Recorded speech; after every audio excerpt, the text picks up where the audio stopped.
Bunda, sensasi kelengan itu susah banget hilangnya ya. Kadang muter aja. Kemudian di ulu hati aku tuh kayak sakit dan juga rasanya mual, mata berkunang-kunang sampai ke kepala itu rasanya mau jatuh. Jadi teman-teman, kalau kalian lagi ngalamin ulu hatinya sakit sampai kayak berkunang-kunang matanya dan kelengan, hindari makanan-makanan tertentu. Kemudian juga dikompres ya di ulu hatinya pakai air hangat. Itu karena biasanya mah kita kambuh dan juga kita terlalu kecapean, terlalu banyak pikiran dan kurang istirahat. Di sini juga aku bakal ngejelasin gimana sih caranya mengatasi gigi kita yang sering ngilu dan juga mulut rasa asam pahit. Yuk simak videonya sampai selesai, bantu aku subscribe, like, komen, dan share.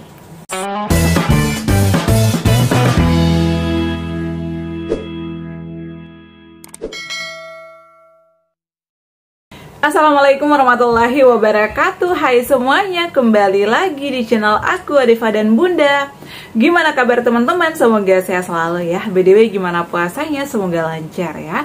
Hari ini aku nggak sempat live. Aku tadi pulang udah sore, capek banget ya. Saat ini aku kebetulan lagi nggak sholat. Jadi memang aktivitas aku lagi padat-padatnya. Dan tentunya kita juga harus istirahat yang cukup, nggak boleh diforsir meskipun lagi nggak puasa. Aku tetap tidur siang dan istirahat yang cukup. Dan kalau nggak puasa itu makanku cukup 3 kali sehari aja. Karena ada yang nanya, Bunda kalau lagi nggak puasa, apakah Bunda makannya tetap 2 jam sekali atau udah normal, atau juga makannya hanya pada saat sahur sama buka aja. Nah, jadi aku tetap makan siang. Kalau sahur, aku ikut sahur. Buka pada saat buka, aku juga ikut buka puasa. Dan teman-teman, tadi juga masih banyak yang mengeluh, Bunda, aku belum bisa puasa karena masih ada sensasi. Belum berani untuk puasa karena masih ada perutnya perih. Ada juga yang kerucuk-kerucuk. Dan juga ada yang menanyakan nih, teman kita tadi ada yang nanya di video terbaru aku ya. Aku tadi habis buka beberapa komenan kalian, makanya aku buatin videonya lagi. Bunda tolong buatin cara membuat tepung Garut. Jadi videonya itu baru banget kemarin ya. Kalian boleh coba cek di situ karena udah lengkap ya. Menu buka puasa sehat itu di situ aku bikin tepung Garut, kemudian ada madu. Jadi tadi juga ada yang nanya, madu apa sih yang baik Bun untuk pejuang asam lambung? Nah, jadi kalau kalian mau ikhtiar dengan herbal atau madu lambung, bisa konsumsi madu Z-Smart. Sering aku bahas di video sebelumnya. Tapi kalau misalnya mau madu untuk meningkatkan kekebalan tubuh agar kita nggak gampang capek, nggak mudah capek, dan lambung kita tetap sehat, aku tuh selalu konsumsi rutin ya sarang maduku. Ini madu khusus untuk lambung ya, yang kayak gini teman-teman. Aku itu kemarin beli yang 1 kilo karena aku mau konsumsinya itu sekeluarga di bulan Ramadan. Yang tadinya segini ya, ini tinggal sampai segini karena itu aku setiap hari konsumsi ini pada saat buka puasa dan pada saat sahur. Saat ini pun aku lagi nggak puasa, tetap konsumsi ya untuk menambah daya tahan tubuh aku agar nggak gampang capek karena aktivitas kita kan juga padat ya teman-teman. Nah, di video kali ini aku bakal bahas juga beberapa pertanyaan dari teman-teman nih atas nama Misbah ya. Ini aku udah rangkum lagi beberapa pertanyaan kalian. Bun, bantu jawab Bun, asam lambung kambuh dari puasa keempat Bun, tapi tetap usaha puasa, tapi air liur banyak Bun, ditelan terus malah jadi kembung perutnya di ludah karena malah pengen ngeludah terus sehingga muntah Bun. Jadi sekarang puasanya semampunya aja Bun. Nah teman-teman, itu karena produksi asam lambung gitu lagi naik. Jadi teman-teman, kalau lagi kambuh kayak gini, saran aku perhatikan makanannya, jangan telat. Kalau puasanya nggak sanggup, jangan dipaksakan, takutnya menambah sensasi lagi. Nah caranya, kalau mau dipaksain puasa, perhatikan menunya pada saat sahur dan buka puasanya juga. Tapi ya, sesuai dengan curhatan teman kita atas nama Kamisbah, ini berusaha puasa, air liurnya banyak, kalau ditelan itu kembung. Jadi kita tuh biasanya bawaannya pengen ngeludah terus dan banyak lendir-lendir di tenggorokan. Itu nggak enak banget. Jadi saran aku, pada saat sahur dan juga pada saat buka puasa, konsumsi air putih yang hangat ya, sama konsumsi madu ini. Jadi madu ini ambil 2 sendok, masukkan ke dalam gelas. Kalau nggak ada madu, ini madu apa aja. Kemudian setelah itu kumur-kumur air garam. agar nggak ada lendir-lendir di sini dan mulut kita itu nggak terasa asam. Kenapa terasa asam? Karena produksi asam lambung kita itu lagi tinggi, lagi naik. Jadi gasnya juga banyak. Biasanya perut kita kembung dan juga ngap-ngapan. Nah, kemudian pengennya ngeludah terus. Biasanya ya, aku itu dulu kalau lagi ngalamin air liur aku banyak banget, pengen ngeludah aja, kadang pengen nelan ludah aja kayak susah gitu ya. Aku tuh kadang sampai gemetaran mau telan ludah aja kadang susah. Ini karena asam lambung kita tuh udah naik ke esofagus, gasnya itu sudah naik sampai ke dada. Biasanya kita juga jadi ngap-ngapan, jadi ngos-ngosan. Nah, jadi saran aku buat Kak Misbah, jangan dipaksakan untuk puasa ya. Kalau misalnya, aduh gimana ini udah nggak sanggup, jangan puasa dulu, sembuhin dulu, nanti kalau udah sembuh kan bisa kita ganti. Kalau aku sih kayak gitu ya, karena menurut aku asam lambung itu kalau udah kambuh, kita tuh membutuhkan pemulihan biasanya sekitar 5-1 minggu ya baru membaik. Itu pun kita harus konsumsi obat-obatan tertentu, dan juga kita harus biasanya melakukan ritual-ritual, nggak boleh telat makan, makanannya harus dipantang, dan juga makanan itu nggak boleh terburu-buru ya, harus dikunyah halus teman-teman.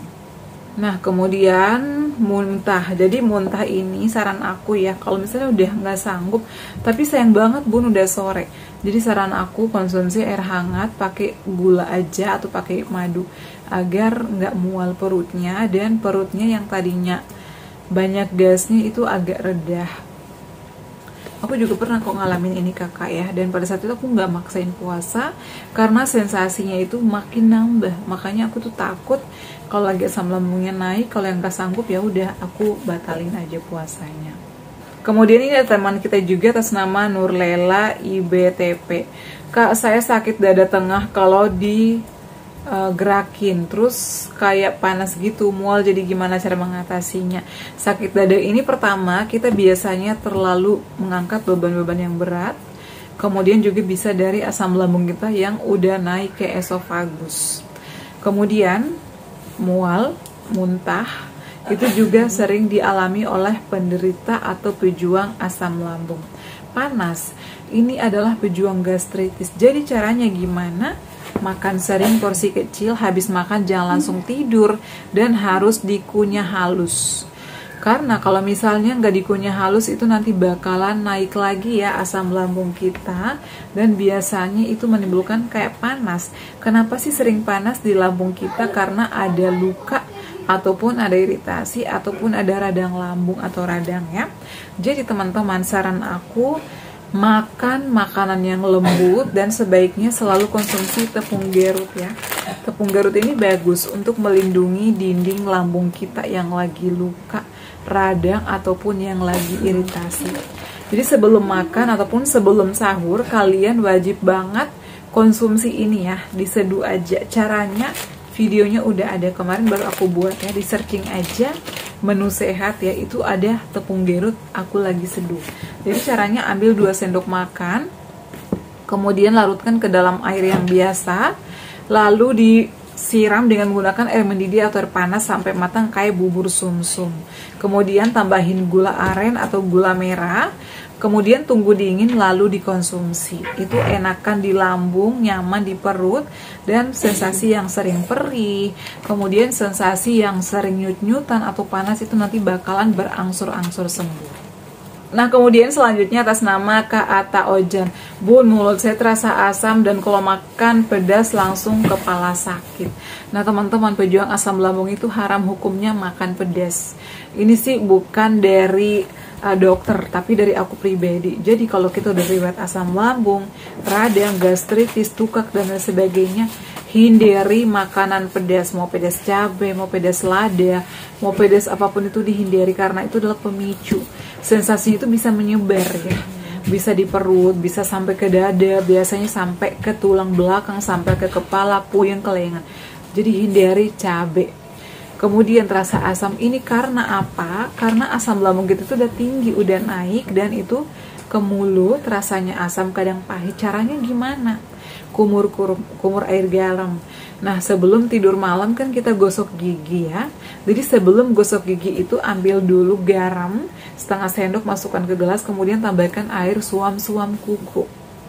Air suam-suam kuku kemudian dikumur-kumur ya. Kumur-kumur sampai benar-benar kayak bersih keluar di sini, karena asam lambung itu juga bisa merusak gigi kita ya, gigi kita sampai keropos. Kemudian setelah dikumur-kumur, keluarin airnya ya, dibuang, jangan ditelan. Dan setelah itu lanjut gosok gigi pakai pasta giginya yang ada habatus saudanya atau herbal ya, kayak Pepsodent herbal itu bagus, atau Pepsodent yang siwak itu selalu dulu aku pakai. Nah kemudian setelah itu kakaknya lanjut kumur-kumur Listerine atau obat kumur apapun. Itu enakan fresh, dan itu nggak bakalan ada, biasanya kan sering ngilu gigi kita ya, gusi kita sering ngilu, dan biasanya itu kayak asam pahit, itu nanti nggak bakalan muncul lagi. Yang penting kita rutin. Kemudian hari-harinya itu konsumsinya air hangat, hindari kopi, hindari teh, hindari soda, kafein. Kemudian makanan-makanan yang berminyak, yang berlemak dihindari, tepung-tepungan, santan. Kemudian buah-buahan seperti duren, nangka, cempedak, salak, jeruk itu dihindari, karena itu adalah makanan pemicu dan itu bisa menambah sensasi yang sedang kita alami. Jadi kita harus sayang sama kesehatan kita, sayang sama diri kita ya. Nah, jadi jangan makan pedas Kak, karena pedas itu bisa memicu cepat naiknya asam lambung ya. Kemudian atas nama Kak Ridwan Hafid, Bun, sama seperti saya itu Bun, saya kalau mau berbuka puasa perasaan tidak nyaman, lemas, lagi sudah buka puasa malah tambah agak kelengan. Ya Allah, sangat menyiksa sekali asam lambung GERD anxiety ini. Semoga yang kena penyakit ini cepat diangkat penyakitnya oleh Allah Subhanahu wa taala. Amin. Dipanjangkan umurnya, amin ya rabbal alamin. Nah, jadi teman-teman, kalau habis puasa kan udah aku jelasin ya, kita tuh nggak boleh kecapean seharian, makanannya juga harus diperhatikan ya. Kemudian aku masih sulit BAB. Sulit BAB ini karena kan kita asupannya berkurang. Jadi perbanyak konsumsi air putih sama konsumsi buah-buahan ya pada saat sahur ataupun pada saat berbuka puasa. Buahnya apa? Biasanya aku itu beli melon atau pepaya. Selama bulan Ramadan ini, buah yang aku beli itu adalah hanya pepaya, melon, dan juga kurma. Rencananya aku mau bikin puding buah naga. Dinantikan aja ya, insya Allah next aku libur aku akan buatin lagi. Nah kemudian teman-teman, kalau masih sering sembelit juga bisa rutinin konsumsi tepung gerut ataupun air tajin, itu bagus ya, melancarkan pencernaan kita. Nah kemudian gimana Bun kalau kita gampang capek, gampang banget kembungnya? Jadi itu pemicunya sih sebenarnya bukan saja dari makanan ya, dari faktor pikiran juga. Jadi teman-teman, pikirannya itu harus dikontrol juga ya. Kalau kita itu udah mendengar kabar apa, pikiran yang udah ambil kemana-mana, biasanya sensasi asam lambung itu mengikuti. Jadi kita tuh harus bisa menenangkan pikiran kita dengan cara apa? Duduk tenang, kadang aku sambil selonjoran, konsumsi air putih, lakukan latihan pernafasan diafragma, tahan, hembuskan, beli-beli secara perlahan-lahan. Itu agar enakan. Kemudian aku tuh Bun susah banget tidur di malam hari, kadang suka terbangun di malam hari. Nah jadi kita tuh sebelum tidur wajib banget melakukan yoga. Dan juga ada yang sering batuk nih teman-teman. Jadi kalau misalnya sering batuk di malam hari, perhatikan gorengan dihindari meskipun lagi puasa. Minuman es konsumsinya yang hangat-hangat dulu ya. Kemudian teman-teman, saran aku kalau lagi batuk di malam hari, mandi sorenya itu jangan mandi air dingin ya, mandi air hangat aja, ditetesin minyak kayu putih di air mandinya yang hangat ya, yang panas, dihirup dulu uapnya. Jadi kita tuh kayak menguap diri kita sendiri yang lagi banyak lendir atau batuk. Emang sih biasanya di pagi siang hari itu batuknya nggak terlalu banyak ya, atau nggak terlalu sering. Biasanya di malam hari, karena di malam hari itu biasanya disertai asam lambung kita naik dan kita udah nggak ada asupan, apalagi udah tengah malam kan kita udah nggak ada minum, nggak ada makan. Jadi biasanya tenggorokan itu kalau misalnya asam lambung naik, jadi yang kering tadi tuh kayak jadi gatal gitu loh, gatal, dan biasanya tuh kayak kering, itu nggak enak banget. Jadi sering-sering mandinya pakai air hangat, ditetesin minyak kayu putih. Nah Kemudian masih sering kelayangan. Kelayangan ini sering aku bahas ya, karena apa? Itu asam lambung bisa naik ke kepala. Jadi kelayangan itu nggak selalu vertigo ya teman-teman. Jadi biasanya kelayangan ini karena kita terlalu banyak pikiran, kurang istirahat, kurang tidur, dan juga biasanya kita terlalu banyak mengkonsumsi makanan-makanan pemicu ya, kayak kol, sawi putih, toge, dan juga habis makan biasanya langsung berbaring. Itu juga nggak boleh ya. Karena nanti naik asam lambungnya. Dan yang paling harus dihindari kalau ketika kelayangan itulah nggak boleh banyak pikiran dan nggak boleh kecapean, istirahat aja dulu. Karena kelayangan itu nggak enak banget, kayak muter aja terus, itu nggak enak banget. Istirahat yang cukup ya, sambil perutnya itu dikompres, biasanya dari ulu hati juga ya. Kalau asam lambung kita lagi naik, itu biasanya kayak perutnya sakit, ke ulu hatinya sakit, sampai ke kepala itu kayak pusing kelayangan dan biasanya berkunang-kunang. Dikompres aja pakai air hangat ya sebelum makan di pagi hari, agar di perut itu nggak selalu mual dan nggak selalu kelayangan dan berkunang-kunang. Aku selalu lakukan itu sih dulu, alhamdulillah membaik. Semoga cocok juga sama kalian dan lekas sembuh seperti sedia kala. Oke ya teman-teman, semoga bermanfaat share aku kali ini. Terima kasih yang sudah bertanya, terima kasih juga yang selalu setia nonton video-video aku. Jangan lupa ya dukung aku terus dengan cara like, comment, share, dan subscribe. Assalamualaikum warahmatullahi wabarakatuh. Sampai ketemu lagi di video-video aku selanjutnya. Bye!